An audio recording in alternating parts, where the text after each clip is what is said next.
하늘이 입을 다물었습니다. 봄이 와도 비는 오지 않았고 여름이 되어도 구름 한 점 보이지 않았습니다. 논바닥은 거북등처럼 갈라졌고 우물은 바닥을 드러냈습니다. 사람들은 풀뿌리를 캐먹고 나무 껍질을 벗겨 삶아 먹었습니다. 이야기는 조선시대 어느 작은 마을, 춘보리 마을에서 시작됩니다. 춘보리 마을은 원래 이름처럼 봄이 되면 보리가 물결치듯 자라나던 풍요로운 곳이었습니다. 하지만 3년째 이어진 가뭄은 이 마을을 지옥으로 만들어버렸습니다. 마을 어귀 커다란 느티나무 아래 한 소년이 쓰러져 있었습니다. 10살쯤 되어 보이는 그 아이는 너무 말라서 뼈만 앙상했습니다. 옷은 누더기가 되어 몸을 가리지도 못했고 발은 피투성이었습니다. 아이는 희미하게 숨만 쉬고 있었습니다. 마을 사람들이 하나둘 그 아이 곁을 지나갔습니다. 첫 번째로 지나간 사람은 마을의 부자 김진사였습니다. 그는 아이를 보고도 고개를 돌렸습니다. 쯧쯧, 불쌍하긴 하지만 어쩔 수 없지. 우리 집 쌀독도 바닥이 보이는데 남의 자식까지 돌볼 여유가 어디 있나? 두 번째로 지나간 사람은 마을의 의원 박 씨였습니다. 그는 아이의 맥을 짚어보더니 고개를 저었습니다. 이미 기운이 다했어. 약을 써도 소용없을 게야. 약재도 귀한 세상인데 살아날 가망도 없는 아이에게 낭비할 순 없지. 세 번째, 네 번째, 다섯 번째. 마을 사람들은 모두 아이를 외면했습니다. 어떤 이는 불쌍하다는 듯 한숨을 쉬었고 어떤 이는 아예 못 본 척했습니다. 모두가 자기 살기에 바빴던 시절이었습니다. 해가 중천에 떴다가 서쪽으로 기울기 시작했습니다. 아이는 여전히 그곳에 누워 있었습니다. 이제 숨소리조차 거의 들리지 않았습니다. 파리 몇 마리가 아이 주변을 맴돌았습니다. 그때였습니다. 뚝뚝뚝 느린 발걸음 소리가 들렸습니다. 한 여인이 나타났습니다. 50대 중반쯤 되어 보이는 허리가 굽은 여인이었습니다. 그녀의 이름은 한씨 부인. 10년 전 남편을 잃고 혼자 살아가는 과부였습니다. 한씨 부인은 아이를 보자 멈춰 섰습니다. 이럴 수가. 아직 숨이 붙어 있잖아요. 그녀는 무릎을 꿇고 아이의 이마에 손을 대봤습니다. 뜨거운 열이 손바닥에 전해졌습니다. 얘야, 얘야, 정신 차려봐. 아이는 눈을 뜨지 못했습니다. 하지만 희미하게 신음소리가 새어나왔습니다. 한씨 부인은 주변을 둘러봤습니다. 마을 사람들이 멀찌감치서 구경하고 있었습니다. 그녀가 아이를 업으려 하자 마을 사람 하나가 다가와 말했습니다. 부인, 그러지 마시오. 그 아이는 이미 글렀소. 부인도 혼자 사시는 몸인데 괜히 남의 자식 돌보다가 부인까지 망할 수 있소. 한씨 부인이 대답했습니다. 망하든 말든 사람이 눈앞에서 죽어가는데 그냥 지나칠 순 없어요. 부인은 원래 그렇게 고집이 세시니 뭐 알아서 하시오. 하지만 나중에 후회해도 모르는 일이요. 마을 사람은 고개를 저으며 돌아갔습니다. 한씨 부인은 아이를 등에 업었습니다. 너무 가벼워서 깃털 같았습니다. 그녀는 천천히 하지만 단호하게 자신의 집으로 향했습니다. 해가 지고 어둠이 마을을 덮었습니다. 한씨 부인의 작은 초가집에서만 등불이 켜졌습니다. 그 불빛은 어둠 속에서 작지만 또렷하게 빛났습니다. 이것이 모든 이야기의 시작이었습니다. 밥 한 그릇의 선택. 한씨 부인은 아이를 방 안에 눕혔습니다. 얘야, 조금만 기다려. 금방 뭐 좀 가져올게. 그녀는 부엌으로 갔습니다. 작은 부엌, 작은 솥, 그리고 그 안에 든 밥. 오늘 아침에 지은 밥이었습니다. 쌀은 거의 없고 조화보리를 섞어 지은 밥이었지만 그것이 한씨 부인에게 남은 전부였습니다. 쌀독을 열어봤습니다. 바닥이 훤히 보였습니다. 이제 남은 쌀은 손바닥 하나 정도, 내일 아침 한 끼도 채 되지 않는 양이었습니다. 한씨 부인은 한참을 그 밥을 내려다봤습니다. 이 밥을 저 아이에게 주면 나는 내일 굶어야 해. 아니, 어쩌면 모레도 글피도. 하지만 저 아이는 지금 당장 굶어 죽을 지경이야. 그녀의 머릿속에서 두 가지 생각이 싸웠습니다. 남편이 살아계셨다면 뭐라고 하셨을까? 아마 이렇게 말씀하셨겠지. 여보, 우리가 굶어 죽을 순 있어도 눈앞에서 아이가 죽는 걸 보고만 있을 순 없소. 한씨 부인은 눈을 감고 깊이 숨을 들이쉬었습니다. 그리고 결심했습니다. 어차피 이 세상 언제 죽을지 모르는 세상이야. 그렇다면 적어도 마지막까지 사람답게 살자. 그녀는 밥을 그릇에 담았습니다. 그리고 찬물을 부어 죽처럼 만들었습니다. 아이가 먹기 쉽게.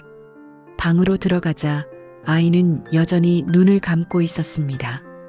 하지만 콧구멍이 벌름거렸습니다. 밥 냄새를 맡은 것입니다. 얘야, 눈 떠봐. 밥 먹어야지. 한씨 부인은 아이의 머리를 조심스럽게 들어 올렸습니다. 그리고 숟가락으로 죽을 떠서 아이의 입에 넣어줬습니다. 아이는 삼키지 못했습니다. 너무 오래 굶어서 삼키는 법도 잊은 것 같았습니다. 천천히, 천천히. 급하게 먹으면 안 돼. 한씨 부인은 한 숟가락, 한 숟가락 정성스럽게 먹였습니다. 30분이 넘는 시간이 걸렸습니다. 그제서야 아이는 그릇의 절반 정도를 먹었습니다. 아이의 얼굴에 조금씩 생기가 돌았습니다. 한참 뒤 아이가 희미하게 눈을 떴습니다. 처음 보는 두 눈이었습니다. 까만 눈동자. 하지만 보통 아이의 눈과는 달랐습니다. 어딘가 깊고 오래되고 슬픈 눈이었습니다. 아이가 입을 열었습니다. 고맙습니다. 목소리는 갈라지고 떨렸습니다. 한씨 부인이 웃으며 말했습니다. 고맙긴. 이런 거 가지고 뭘. 그냥 조금 쉬어. 내일 아침에 또 뭐 좀 해줄 테니. 아이가 고개를 저었습니다. 아니에요. 이 은혜는 평생 잊지 않을게요. 아니, 평생으로도 모자랄지 몰라요. 허허, 무슨 소리야. 밥 한 그릇 먹였다고 무슨 대단한 은혜라고. 아이는 다시 눈을 감았습니다.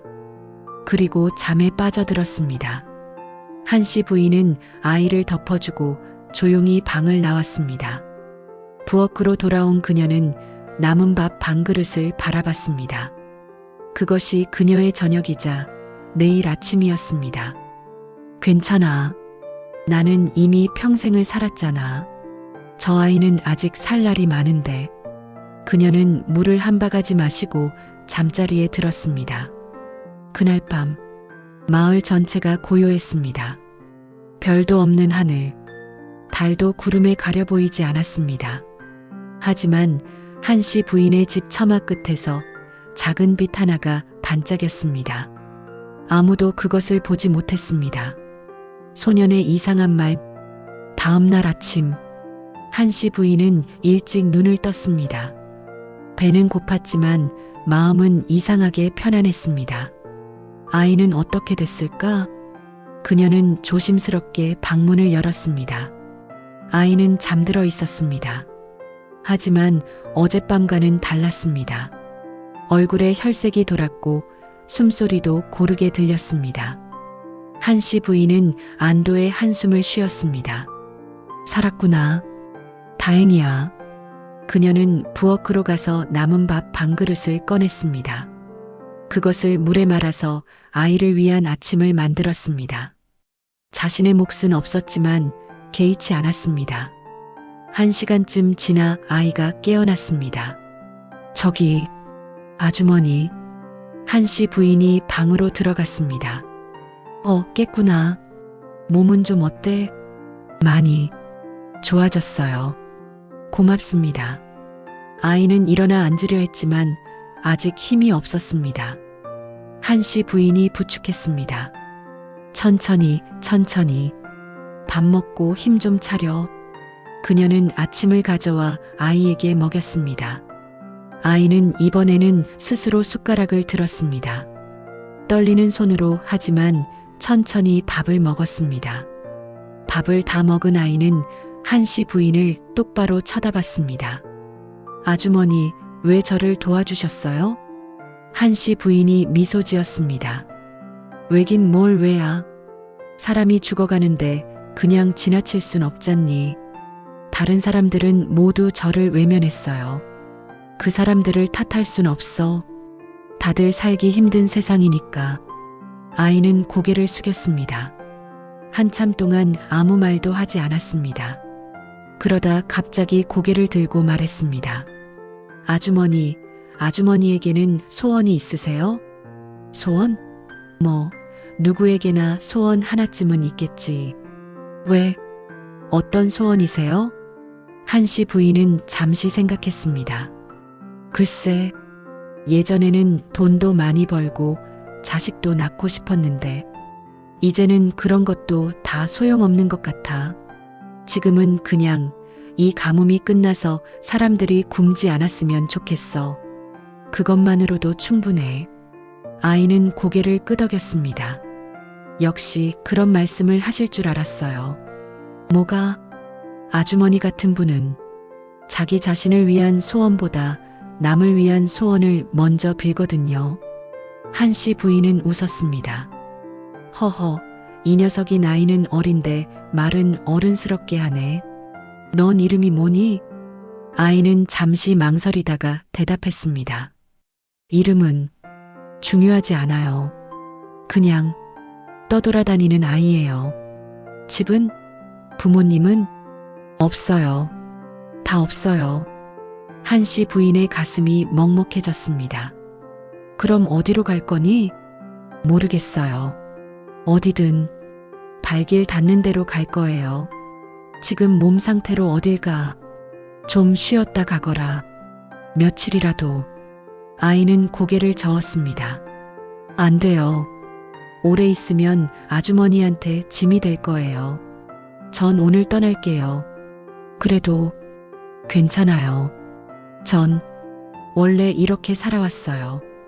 한씨 부인은 더 이상 말리지 않았습니다. 아이의 눈빛에서 완고함이 느껴졌습니다.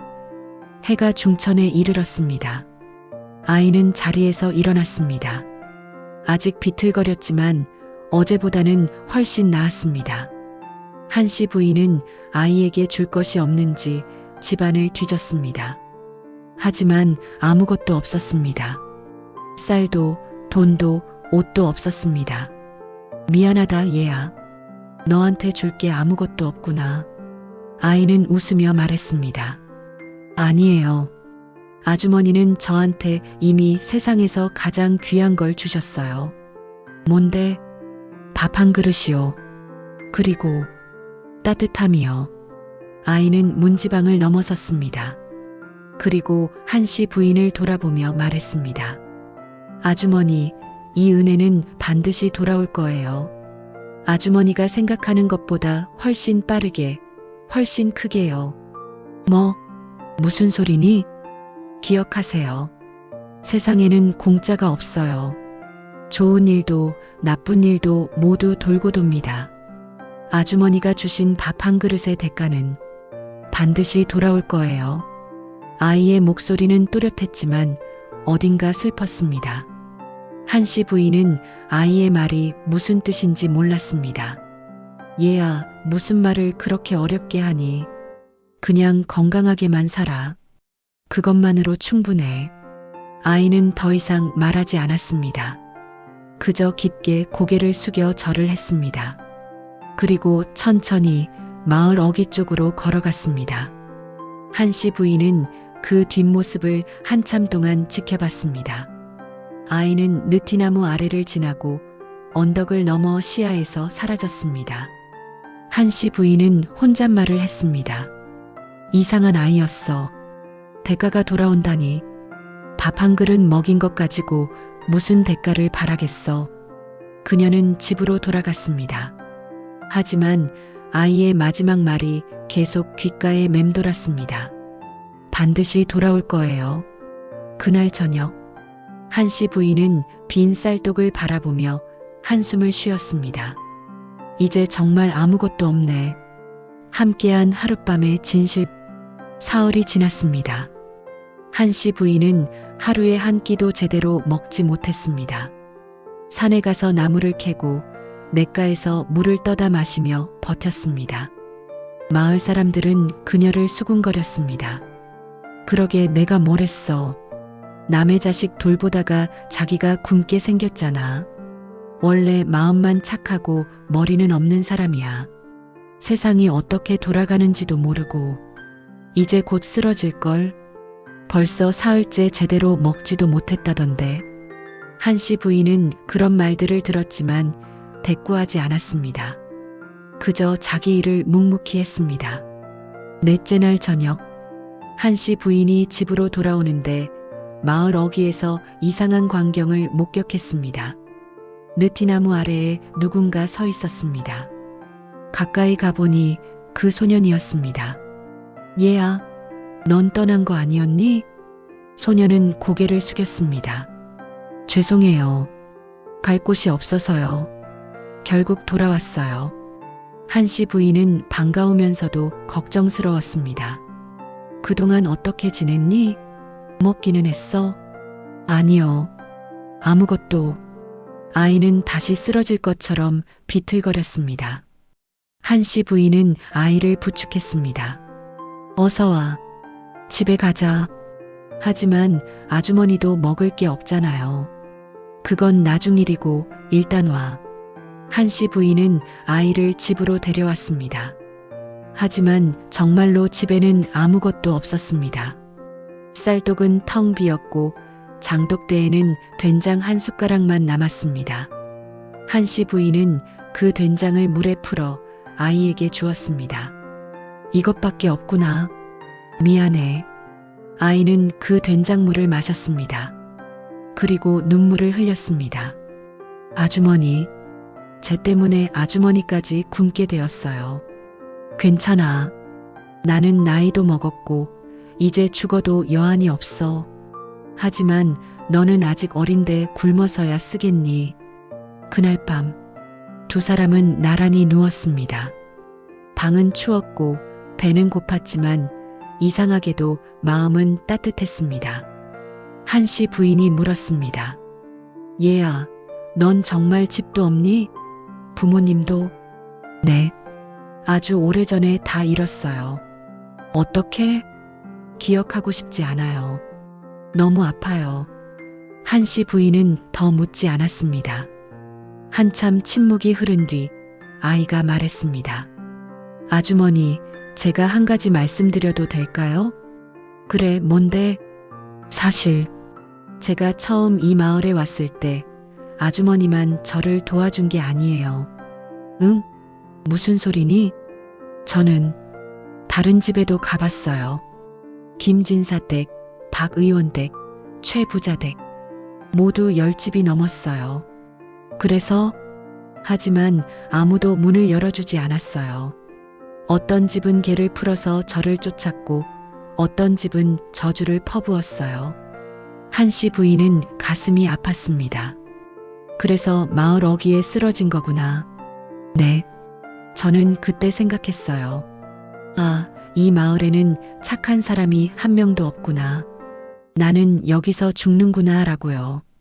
그런데 아주머니가 나타나셨어요. 마지막 한 사람, 마지막 희망이었어요. 아이의 목소리가 떨렸습니다. 아주머니가 저를 외면했다면 전 정말 죽었을 거예요. 그리고 이 마을도 뭐? 아이는 대답하지 않았습니다. 한씨 부인은 이상한 느낌이 들었습니다. 얘야, 넌 보통 아이가 아니지? 솔직히 말해봐. 넌 누구니? 아이는 한참을 망설이다가 입을 열었습니다. 아주머니, 제가 만약 사람이 아니라고 해도 무섭지 않으세요?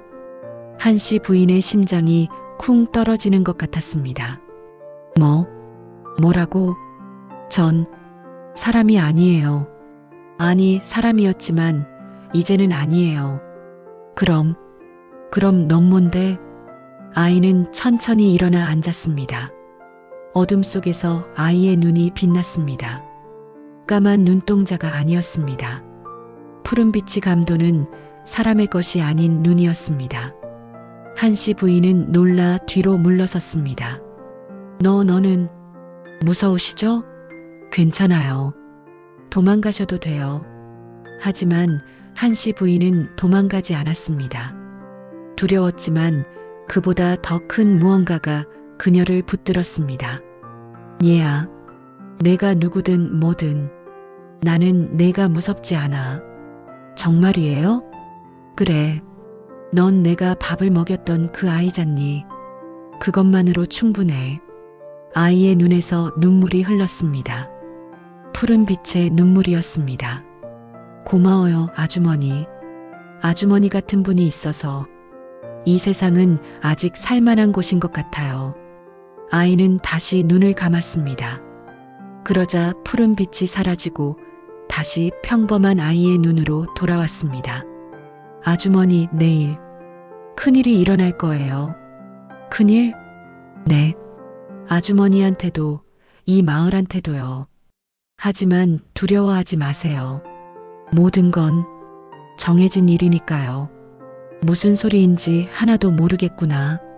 아이는 웃었습니다. 괜찮아요. 곧 알게 될 거예요. 그리고 다시 누웠습니다. 한씨 부인도 누웠지만 잠을 이룰 수 없었습니다.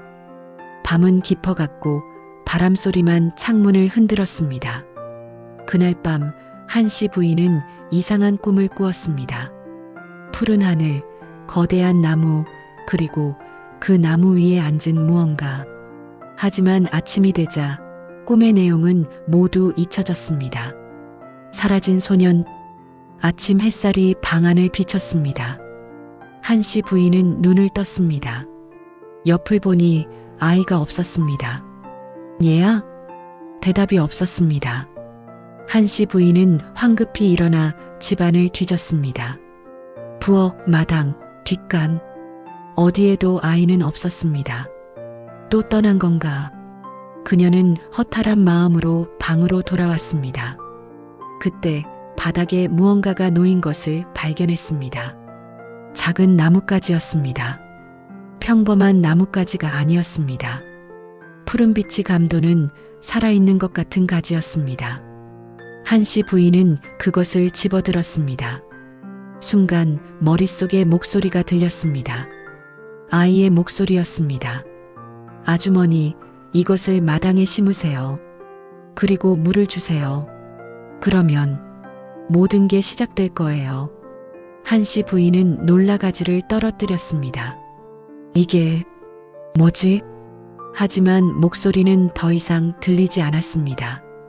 한씨 부인은 한참을 망설이다가 결국 마당으로 나갔습니다. 땅을 파고 그 가지를 심었습니다. 그리고 우물에서 물을 길어와 부었습니다. 아무 일도 일어나지 않았습니다. 한씨 부인은 한숨을 쉬었습니다. 내가 미쳤나 봐. 나뭇가지 하나 가지고 그녀는 집 안으로 들어갔습니다. 그런데 그때였습니다. 마을에서 비명소리가 들렸습니다. 불이야, 불이야. 한씨 부인은 급히 밖으로 나갔습니다. 마을 한가운데 김진사의 집에서 불길이 치솟고 있었습니다.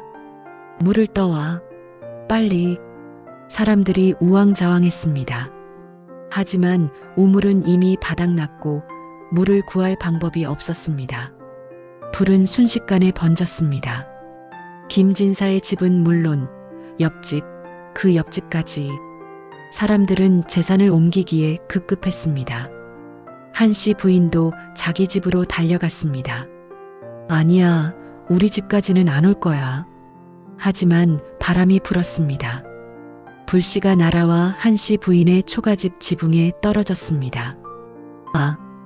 한씨 부인은 망연자실했습니다. 모든 것이 불타기 시작했습니다. 집, 옷, 그릇, 이불, 살아온 흔적들이 모두 재가 되어 하늘로 날아갔습니다. 해가 질 무렵 불은 겨우 꺼졌습니다. 마을의 절반이 잿더미가 되었습니다. 사람들은 멍하니 앉아 울었습니다. 한씨 부인도 그 자리에 주저앉았습니다. 이제 어떻게 살지? 그때 누군가 한씨 부인을 가리키며 소리쳤습니다. 저 여자야. 저 여자 때문이야. 한씨 부인은 고개를 들었습니다. 마을 사람들이 그녀를 노려보고 있었습니다. 저 여자가 이상한 아이를 데려왔잖아. 그 아이가 귀신이었던 거야. 그래서 우리 마을에 재앙이 내린 거라고. 한씨 부인은 어이가 없었습니다. 무슨 소리를 하는 거예요? 그 아이는 그냥 굶주린 아이였어요. 거짓말. 모두가 저 여자 때문이야. 돌이 날아왔습니다. 한씨 부인의 이마에 돌이 맞았습니다. 피가 흘렀습니다. 저리가, 썩 꺼져. 사람들은 한씨 부인을 마을에서 쫓아냈습니다. 한씨 부인은 비틀거리며 마을을 떠났습니다. 해가 지고 어둠이 내렸습니다. 한씨 부인은 산속에 쓰러졌습니다. 하늘을 올려다봤습니다. 별도 없었습니다. 이게 대가란 말인가? 그녀는 눈을 감았습니다. 마을에 닥친 재앙. 한씨 부인이 쫓겨난 다음 날, 마을에는 더 큰 재앙이 시작되었습니다. 우물물이 완전히 말랐습니다. 사람들은 멀리 냇가까지 가서 물을 길어와야 했습니다. 하지만 냇물도 점점 줄어들었습니다. 이틀째 되는 날, 마을에 역병이 돌기 시작했습니다. 김진사의 아들이 먼저 쓰러졌습니다.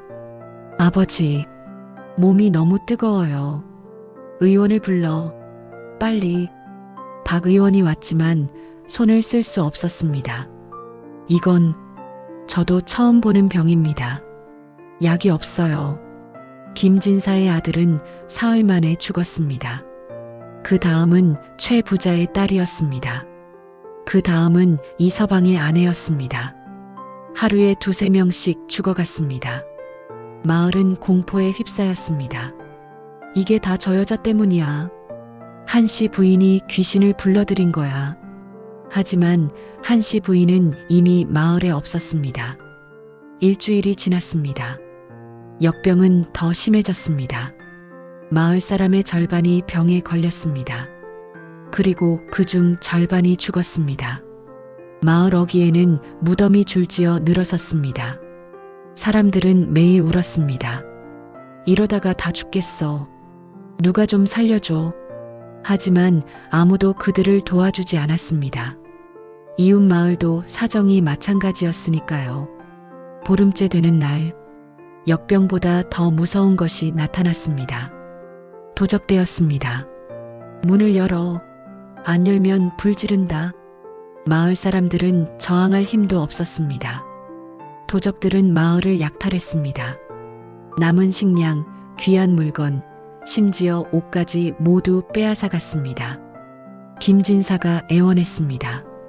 제발 조금만 남겨주시오. 먹을 게 없소. 도적 두목이 비웃었습니다. 먹을 게 없다고? 그럼 굶어 죽으면 되잖아. 하하. 도적들은 웃으며 떠났습니다. 마을에는 아무것도 남지 않았습니다. 사람들은 바닥에 주저앉아 울었습니다. 그날 밤 마을 사람들이 모였습니다. 이대로는 안 돼. 뭔가 해야 해. 그래, 제사라도 지내야 해. 하늘에 빌어야 해. 아니야, 그보다 먼저 한씨 부인을 찾아야 해. 뭐? 그 여자가 재앙의 시작이야. 그 여자를 제물로 바쳐야 해. 사람들은 웅성거렸습니다. 하지만 그건 너무 심한 거 아니야? 심해? 우리가 얼마나 죽었는데. 더 이상 죽고 싶지 않으면 그 여자를 찾아야 해. 결국 사람들은 동의했습니다. 이틀 뒤 사람들은 산속을 뒤졌습니다. 한씨 부인, 나와. 숨지 마. 우리가 다 알아. 하지만 한씨 부인은 보이지 않았습니다. 사흘, 나흘을 뒤졌지만 찾을 수 없었습니다. 사람들은 지쳐 돌아왔습니다. 이제 정말 끝이야. 마을은 죽음의 그림자로 뒤덮였습니다. 밤이면 곡소리가 끊이지 않았고 낮이면 시체를 묻느라 바빴습니다. 한 달이 지났습니다. 마을에 남은 사람은 절반도 되지 않았습니다. 김진사도 죽었습니다. 박 의원도 죽었습니다. 최 부자도 죽었습니다. 살아남은 사람들은 넋이 나간 사람처럼 하루하루를 버텼습니다. 그리고 마을 한가운데 그 느티나무는 말라버렸습니다. 수백 년을 살았던 나무가 한 달 만에 완전히 말라 죽은 것입니다. 마을 사람들은 그것을 보며 말했습니다. 이 마을도 이제 끝이야. 의심과 배신. 한씨 부인은 산속에서 살아남았습니다. 나무를 뜯어먹고 샘물을 마시며 버텼습니다. 어느 날 그녀는 꿈을 꾸었습니다. 푸른빛 눈을 가진 소년이 나타났습니다. 아주머니, 괜찮으세요? 넌 대체 누구니? 왜 나한테 이런 짓을 한 거야? 소년은 슬픈 표정을 지었습니다. 아주머니, 전 아무것도 하지 않았어요. 거짓말. 내가 온 뒤로 모든 게 망가졌어.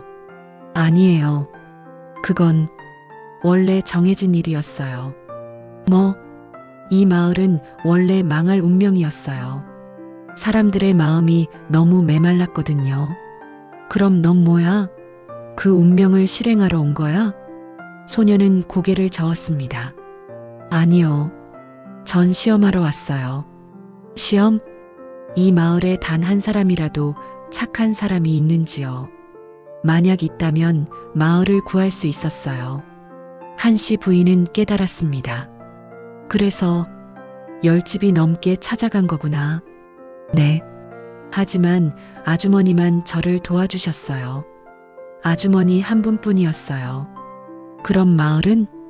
아주머니 한 분으로는 부족해요. 최소한 3사람은 있어야 했어요. 한씨 부인은 허탈했습니다. 그럼 결국 내가 한 일은 아무 소용 없었다는 거네. 아니요. 소년이 다가왔습니다. 아주머니만은 구해드릴 수 있어요. 나만? 네. 마을은 망하지만 아주머니는 살 수 있어요. 그리고 새로운 시작을 할 수 있어요. 한씨 부인은 눈물을 흘렸습니다. 나만 산다는 게 무슨 의미가 있어. 모두가 죽는데. 아주머니는 착하세요. 너무 착해요. 소녀는 한씨 부인의 손을 잡았습니다. 아주머니, 집으로 돌아가세요. 그리고 마당에 심은 나뭇가지를 보세요. 거기에 모든 답이 있어요. 나뭇가지? 네. 아직 늦지 않았어요. 꿈에서 깨어났습니다. 한씨 부인은 일어나 산을 내려갔습니다. 밤중이었지만 개의치 않았습니다. 마을로 돌아왔습니다.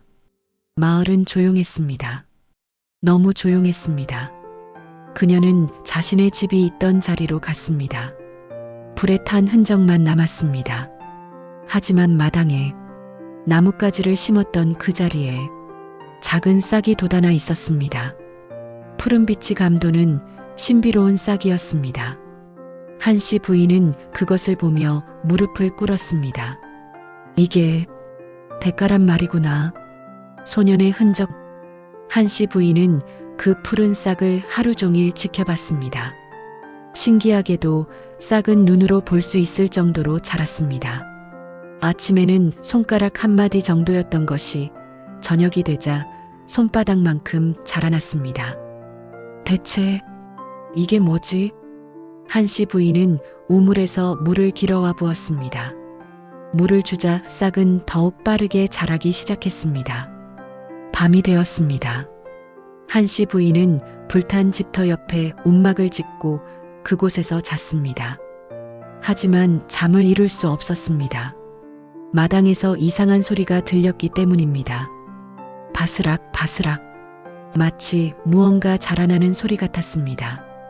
한씨 부인은 밖으로 나가봤습니다. 달빛 아래 그 나무는 이미 그녀의 허리까지 자라나 있었습니다. 하룻밤 사이에 나무는 계속 자라고 있었습니다. 한씨 부인은 그 광경을 넋을 잃고 지켜봤습니다. 새벽이 되자 나무는 집채만큼 자라났습니다. 그리고 가지 끝에서 꽃봉오리가 맺히기 시작했습니다. 푸른색 꽃봉오리였습니다. 해가 뜨자 꽃이 피기 시작했습니다. 한씨 부인은 꽃을 올려다봤습니다. 세상에서 본 적 없는 아름다운 꽃이었습니다. 꽃잎은 7개였고 각 꽃잎마다 다른 색깔이 감돌았습니다. 빨강, 주황, 노랑, 초록, 파랑, 남색, 보라. 무지개 빛깔이었습니다. 그리고 꽃에서 향기가 퍼졌습니다. 달콤하면서도 상쾌한 세상 어디에도 없는 향기였습니다. 한씨 부인은 그 향기를 맡는 순간 모든 피로가 사라지는 것을 느꼈습니다. 배고픔도 슬픔도 분노도 모든 것이 씻겨 내려가는 것 같았습니다. 이게 밥 한 그릇의 대가란 말인가? 그때 마을 사람들이 그 광경을 보았습니다. 저게 뭐야? 한씨 부인 집터의 나무가. 사람들이 하나둘 모여들었습니다. 모두가 그 나무를 올려다봤습니다. 한 사람이 말했습니다. 저 향기 맡아봐. 몸이 좋아지는 것 같아. 역병에 걸렸던 사람들이 나무 가까이 다가갔습니다. 신기하게도 향기를 맡자 기침이 멎었습니다.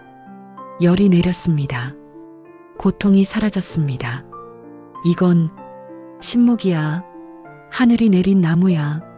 사람들은 환호했습니다. 하지만 한씨 부인은 그들을 막아섰습니다. 다가오지 마세요. 왜? 이 나무는 당신들을 위한 게 아니에요. 사람들의 얼굴이 굳었습니다. 무슨 소리야? 우린 죽어가고 있어. 그건 당신들이 선택한 일이에요. 한씨 부인의 목소리는 차가웠습니다. 당신들은 굶주린 아이를 외면했어요. 돌을 던졌어요. 나를 쫓아냈어요. 이제 와서 이 나무의 은혜를 받겠다고요? 마을 사람들은 말문이 막혔습니다. 그들은 자신들이 했던 일을 떠올렸습니다. 한 여인이 무릎을 꿇었습니다. 부인, 미안해요. 우리가 잘못했어요. 제발 우리 아이만이라도 살려주세요. 한 남자가 울며 빌었습니다. 우리가 짐승만도 못했어요. 하지만 제발 한 번만 용서해 주세요. 한씨 부인의 마음이 흔들렸습니다. 그녀는 역시 착한 사람이었습니다. 알겠어요. 하지만 한 사람씩 차례대로요. 욕심을 부리면 안 돼요. 사람들은 눈물을 흘리며 고개를 숙였습니다. 고맙습니다. 정말 고맙습니다. 한씨 부인은 사람들을 나무 아래로 안내했습니다. 한 사람씩 차례대로 나무 향기를 맡게 했습니다. 신기하게도 병든 사람들이 하나둘 나았습니다.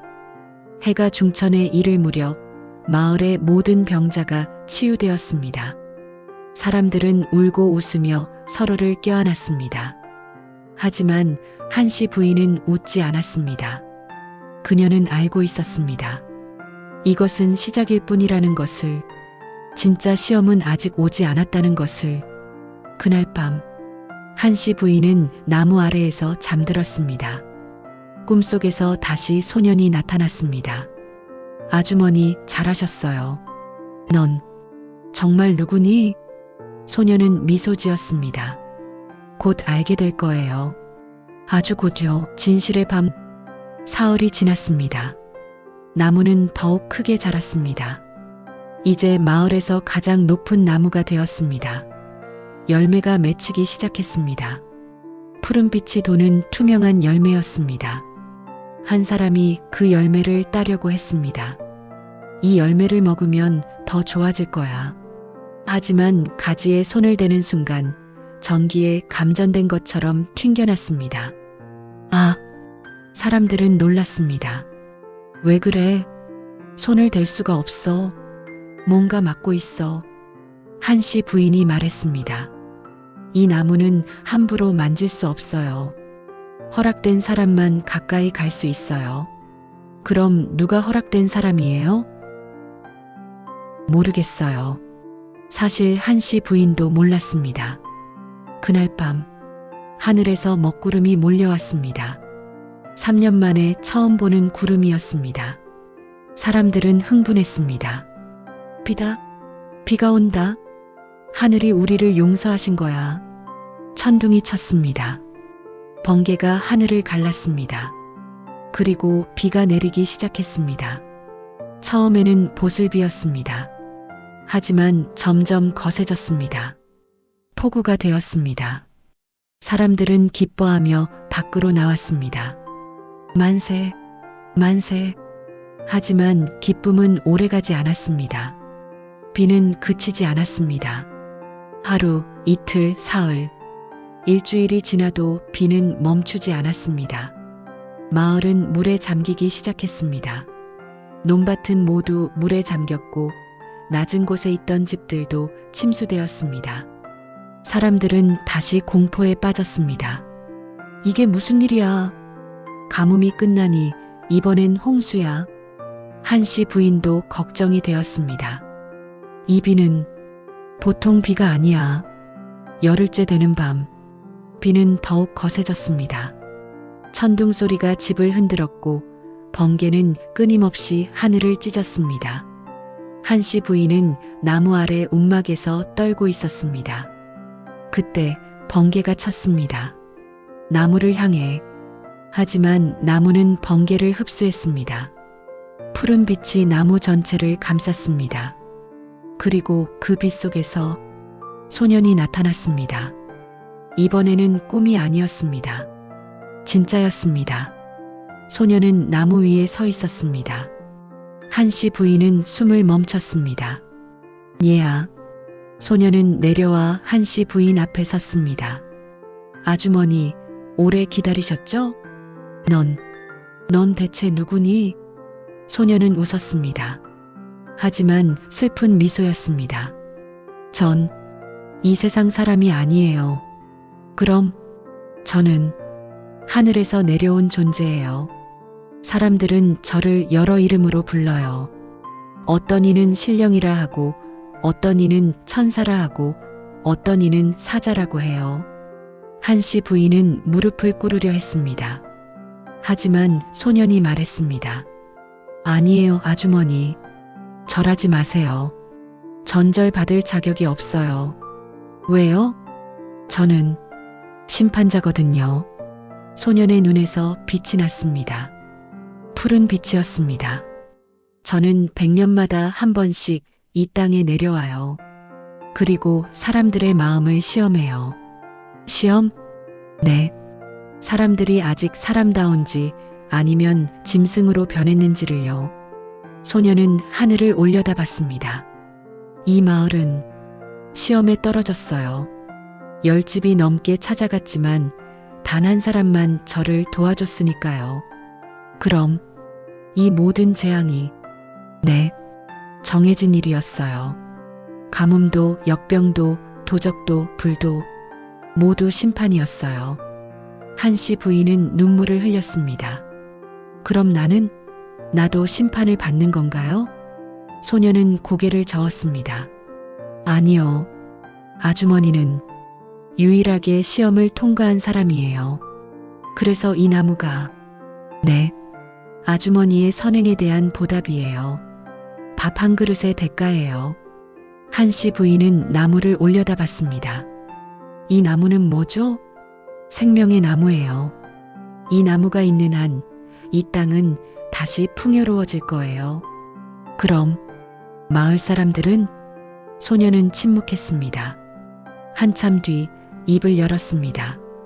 그건 아주머니가 결정하세요. 내가? 네. 아주머니는 이 나무의 주인이에요. 아주머니의 선택에 따라 이 마을의 운명이 결정될 거예요. 한씨 부인은 떨렸습니다. 무슨 선택이요? 소녀는 한씨 부인의 손을 잡았습니다. 내일 밤 다시 오겠어요. 그때 마지막 시험이 있을 거예요. 마지막 시험? 네. 그 시험을 통과하면 모든 게 끝나요. 소녀는 사라지기 시작했습니다. 기억하세요, 아주머니. 선택은 언제나 대가를 요구해요. 아주머니가 무엇을 선택하든 그에 합당한 대가를 치러야 해요. 잠깐 기다려. 더 물어볼 게 있어. 하지만 소녀는 이미 사라지고 없었습니다. 한씨 부인은 혼자 남았습니다. 비는 여전히 내리고 있었습니다. 천둥 소리만 그녀의 귀를 때렸습니다. 마지막 시험 다음 날 아침 비가 그쳤습니다. 마을 사람들은 안도했습니다. 드디어 끝났어.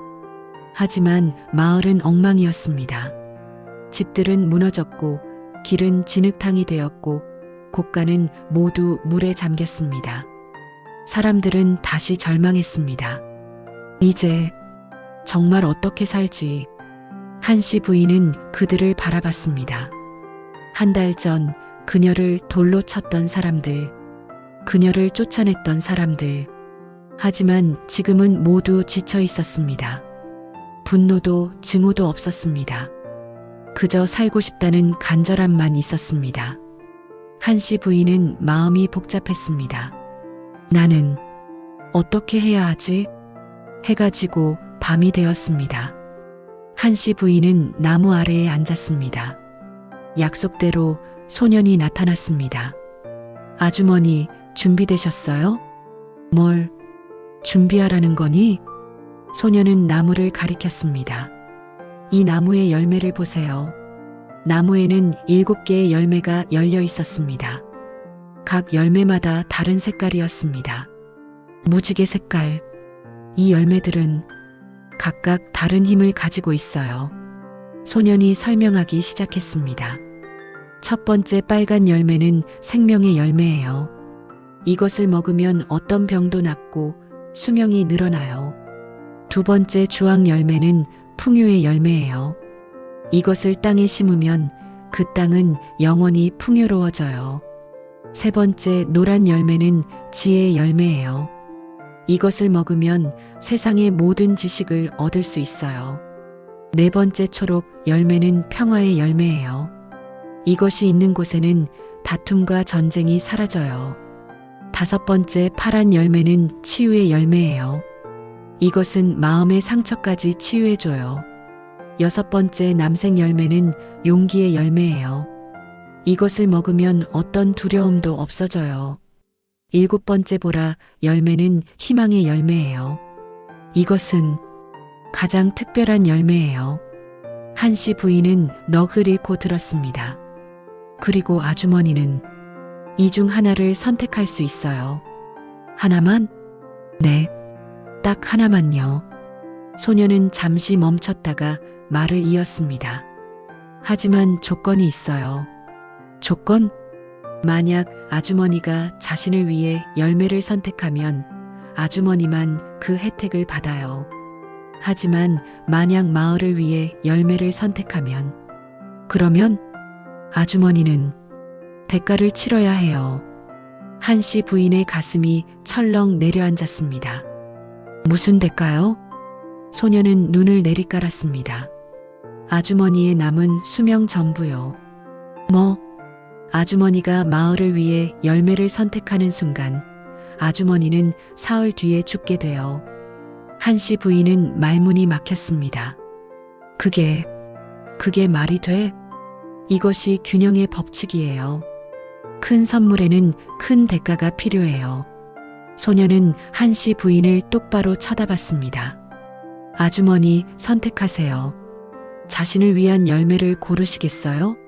아니면 마을을 위한 열매를 고르시겠어요? 한씨 부인은 하늘을 올려다봤습니다. 별이 총총히 빛나고 있었습니다. 남편, 당신이라면 어떻게 했을까요? 그녀는 죽은 남편을 떠올렸습니다. 남편은 늘 말했습니다. 여보, 우리가 이 세상에 태어난 이유는 행복하게 살다 가는 것도 있지만 누군가에게 도움이 되는 삶을 사는 것도 있소. 한씨 부인은 눈을 감았습니다. 깊게 숨을 들이쉬었습니다. 그리고 눈을 떴습니다. 알겠어요. 소년이 물었습니다. 어떤 걸 선택하시겠어요? 한씨 부인은 나무를 올려다봤습니다. 7개의 열매가 빛나고 있었습니다. 저는 그녀의 손이 천천히 올라갔습니다. 저는 주황색 열매를 선택할게요. 풍요의 열매요? 네. 이 마을이 다시 풍요로워졌으면 좋겠어요. 사람들이 더 이상 굶주리지 않았으면 좋겠어요. 소녀는 고개를 끄덕였습니다. 확실해요? 아주머니는 사흘 뒤에 죽게 돼요. 알아요. 하지만 이미 평생을 살았어요. 이제는 남은 사람들이 잘 사는 게 더 중요해요. 소년의 눈에서 눈물이 흘렀습니다. 아주머니, 아주머니는 정말. 소년은 나무에 손을 댔습니다. 주황색 열매가 빛나기 시작했습니다. 그리고 천천히 떨어졌습니다. 한씨 부인의 손 위로. 열매는 따뜻했습니다. 마치 살아있는 심장처럼 뛰고 있었습니다. 이 열매를 마을 한가운데 땅에 묻으세요. 그러면 소년의 목소리가 떨렸습니다. 그러면 이 마을은 영원히 풍요로워질 거예요. 가뭄도 흉년도 다시는 오지 않을 거예요. 한씨 부인은 열매를 가슴에 안았습니다. 고마워, 얘야. 아니에요. 제가 고마워요. 아주머니 같은 분이 계셔서. 소녀는 사라지기 시작했습니다. 아주머니, 사흘 뒤 다시 올게요. 그때 아주머니를 데리러 올게요. 응, 기다릴게. 소년이 완전히 사라졌습니다. 한씨 부인은 혼자 남았습니다. 그녀는 열매를 내려다봤습니다. 이제 마지막 일만 남았네. 밥 한 그릇에 진짜 대가. 다음 날 아침, 한씨 부인은 마을 사람들을 모았습니다. 무슨 일이에요, 부인? 중요한 이야기가 있어요. 사람들이 모였습니다. 한씨 부인은 그들 앞에 섰습니다. 여러분, 제가 이 열매를 가지고 있어요. 그녀는 주황색 열매를 보여줬습니다. 사람들은 그 열매를 보고 숨을 죽였습니다. 이건 뭔가요? 이것은 풍요의 열매예요. 이것을 땅에 심으면 이 마을은 영원히 풍요로워져요. 사람들은 환호했습니다. 정말이에요. 그럼 우리가 살 수 있다는 거예요. 그래요. 여러분은 살 수 있어요. 한씨 부인은 미소 지었습니다. 하지만 그 미소는 슬펐습니다. 하지만 저는 사흘 뒤에 죽어요. 환호가 멈췄습니다. 뭐라고요? 이 열매를 선택하는 대가로 제 남은 수명을 바쳐야 해요. 사람들은 충격에 빠졌습니다. 한 여인이 울먹였습니다. 부인, 왜 그런 선택을 하신 거예요? 우리 때문에. 한 남자가 무릎을 꿇었습니다. 안 돼요. 그 열매 심지 마세요. 부인이 사는 게 더 중요해요. 사람들이 모두 한씨 부인 앞에 무릎을 꿇었습니다. 부인, 우리가 잘못했어요. 우리가 부인한테 돌을 던졌어요. 우리가 부인을 쫓아냈어요. 그런 우리를 위해 목숨을 바치시면 안 돼요. 사람들은 울었습니다. 진심으로 울었습니다. 한씨 부인은 그들을 바라봤습니다. 여러분, 고개를 드세요. 사람들이 고개를 들었습니다. 눈물범벅이 된 얼굴들이었습니다. 저는 원망하지 않아요. 하지만 여러분도 살고 싶었던 거잖아요. 너무 힘들었던 거잖아요. 저도 이해해요. 한씨 부인은 열매를 들어 올렸습니다. 그리고 저는 이 선택이 후회되지 않아요. 오히려 기뻐요. 왜요? 제 짧은 남은 생이 여러분의 긴 미래가 될 수 있다니. 이보다 더 값진 일이 어디 있겠어요? 한씨 부인은 마을 한가운데로 걸어갔습니다. 말라 죽은 느티나무 아래 그곳에 땅을 팠습니다. 사람들은 그 모습을 지켜봤습니다. 아무도 말리지 않았습니다. 모두가 알았습니다. 이것이 그녀의 선택이라는 것을, 그녀의 사랑이라는 것을. 한씨 부인은 열매를 땅에 묻었습니다. 그리고 흙을 덮었습니다. 순간 땅이 흔들렸습니다. 말라 죽은 느티나무에서 새싹이 돋아났습니다. 1개, 2개, 10개, 100개. 순식간에 나무 전체에 잎이 돋아났습니다. 푸른 잎들이 바람에 흔들렸습니다. 그리고 땅에서 샘물이 솟아났습니다. 말라있던 우물에서 물이 차올랐습니다. 갈라졌던 논바닥에 물이 고였습니다. 마을 전체가 생기를 되찾기 시작했습니다. 사람들은 넋을 잃고 그 광경을 지켜봤습니다. 기적이야. 기적? 한씨 부인은 하늘을 올려다봤습니다. 고마워요. 그날부터 사흘, 한씨 부인은 마을 사람들과 함께 시간을 보냈습니다. 그들은 그녀에게 밥을 해주고 옷을 지어주고 집을 고쳐줬습니다.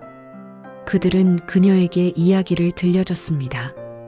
웃기고 슬프고 아름다운 이야기들을. 한씨 부인은 행복했습니다.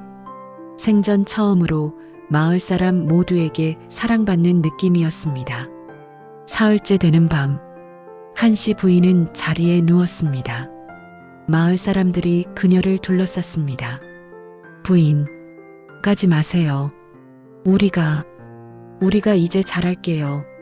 한씨 부인은 미소 지었습니다. 여러분, 울지 마세요. 저는 행복해요. 하지만 여러분, 약속해줘요. 서로 사랑하며 살겠다고. 네.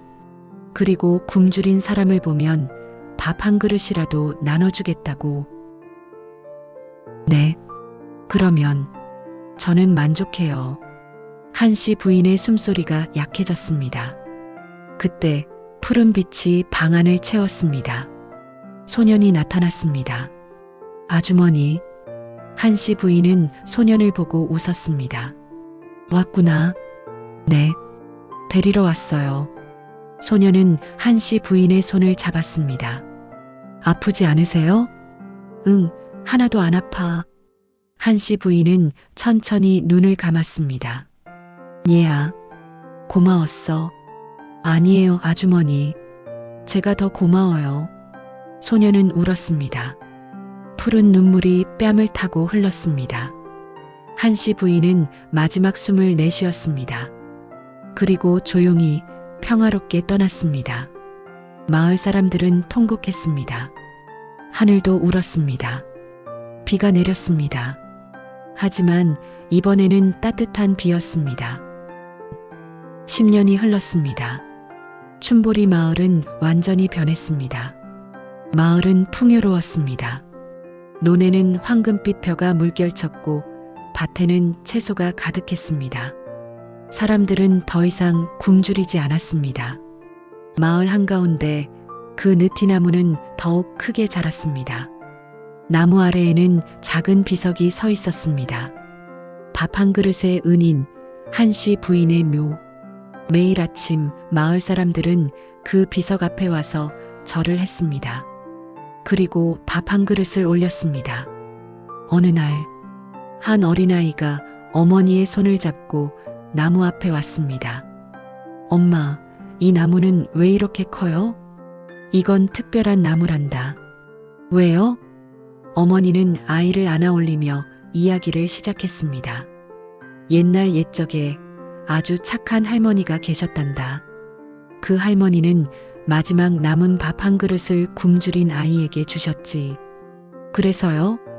그 아이는 사실 하늘에서 내려온 신령이었어. 그리고 할머니의 착한 마음에 감동해서 이 나무를 선물로 주셨단다. 우와, 그럼 그 할머니는 어디 계세요? 어머니의 눈에 눈물이 맺혔습니다. 할머니는 하늘나라로 가셨어. 우리 마을을 위해서 말이야. 왜요?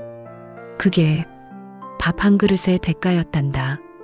아이는 이해할 수 없다는 표정을 지었습니다. 어머니는 아이를 내려놓고 무릎을 꿇었습니다. 얘야, 잘 기억해야 해. 작은 선행도 큰 기적을 만들 수 있다는 걸. 그리고 어머니는 비석을 쓰다듬었습니다. 진정한 사랑은 대가를 바라지 않는다는 걸. 아이는 고개를 끄덕였습니다. 그날 저녁, 마을 사람들이 나무 아래에 모였습니다. 매년 이맘때면 열리는 밥 한 그릇 축제였습니다. 모든 사람이 밥 한 그릇씩을 가져왔습니다. 그리고 그것을 굶주린 사람들에게 나눠줬습니다. 이웃 마을에서 온 가난한 사람들, 집 없이 떠도는 사람들, 모두에게 밥 한 그릇씩. 한 노인이 말했습니다. 한씨 부인께서 우리에게 가르쳐 주셨지. 나눔이 얼마나 아름다운 일인지를. 한 젊은이가 말했습니다. 저도 부인처럼 살고 싶어요. 누군가를 도울 수 있는 사람이 되고 싶어요. 한 아이가 말했습니다. 저도 커서 밥 한 그릇을 나눠줄 거예요. 사람들은 웃고 울었습니다. 밤이 깊어갔습니다. 사람들은 하나둘 집으로 돌아갔습니다. 나무 아래에는 한 사람만 남았습니다. 늙은 여인이었습니다. 그녀는 한씨 부인의 먼 친척이었습니다. 언니, 잘 지내고 계시죠? 여인은 비석에 손을 댔습니다. 언니 덕분에 이 마을이 살았어요. 언니 덕분에 우리가 행복해요. 바람이 불었습니다.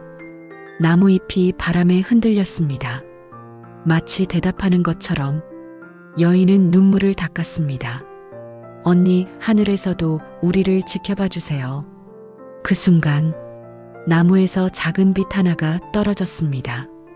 푸른 빛이었습니다. 여인의 손 위로. 빛은 따뜻했습니다. 여인은 그 빛을 가슴에 안았습니다. 그리고 조용히 속삭였습니다. 고마워요, 언니. 50년이 더 흘렀습니다. 춘보리 마을은 이제 전국에서 가장 풍요로운 마을이 되었습니다. 하지만 사람들은 여전히 가난한 사람에게 밥을 나눠줬습니다. 여전히 굶주린 아이를 외면하지 않았습니다. 한씨 부인의 정신은 대대로 이어졌습니다. 그리고 그 나무는 100년이 지나도 200년이 지나도 여전히 그 자리에 서서 마을을 지켰습니다. 밤이 되면 나무에서 푸른 빛이 났습니다. 사람들은 그 빛을 보며 말했습니다. 한씨 부인이 우리를 지켜보고 계셔. 그리고 아이들은 그 이야기를 들으며 자랐습니다. 밥 한 그릇의 기적, 작은 선행이 만든 큰 변화, 그리고 대가를 바라지 않는 진정한 사랑.